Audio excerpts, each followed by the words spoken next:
පොල් කිරි වලින් හරිම ලේසියෙන් හදාගන්න පුළුවන් රසම රස පුඩින් එකක් තමයි අපි අද හදන්න යන්නේ. මේ තියෙන්නේ අපිට මේ පුඩින් එකට ඕනේ කරන දේවල් ටික. මුලින්ම පෑන් එකකට පොල් කිරි කෝන් පිටි දාලා කෝන් පිටි ටික පොල් කිරිත් එක්ක හොඳට දිය කරගන්න ඕනේ. ඔයාලා පොල් කිරි ගනිද්දි හොඳ ඔක්කු පොල් කිරි අරගන්න. එතකොට තමයි මේ පුඩින් එක ගොඩක් රස වෙන්නේ.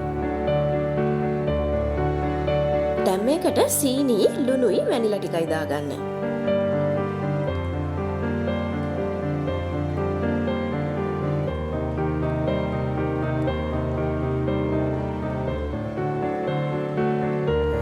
ඊළඟට අපි කරන්න ඕනේ පෑන් එක ලිපේ තියලා පුඩින් මිශ්‍රණය ඝන වෙනකන් මද ගින්දරේ රත් කරගන්න එක. අපි මේක ලිපේ තියපු වෙලේ ඉඳන් දිගටම හැදි ගන්න ඕනේ. නැත්නම් එහෙම අඩිය අල්ලනවා.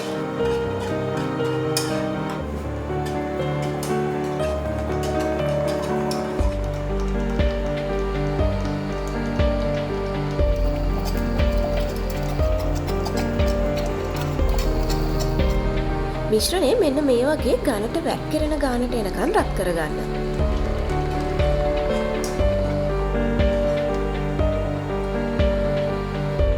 දැන් අපි මේ මිශ්‍රණයෙන් භාගයක් පුඩින් එක හදන භාජනයට දාගමු.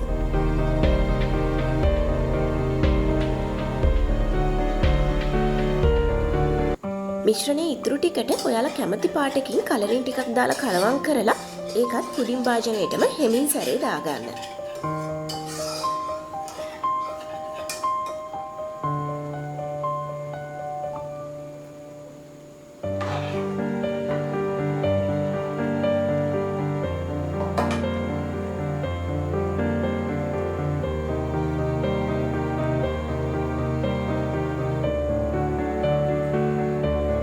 දැන් පුඩින් එක හොඳටම සෙට් වෙනකන් තියලා තියන්න.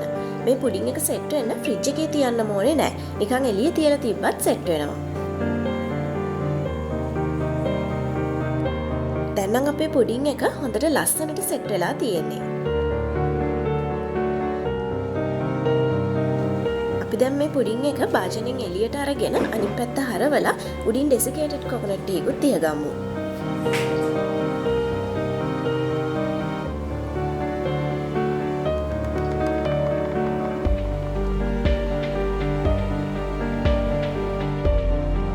ඔයාලත් මේ රසමරස පුඩින් එක හදලා බලලා ඒකේ රස කොහොමද කියලා මේ වීඩියෝ එක යටින් කමෙන්ට් එකකුත් දාන්න.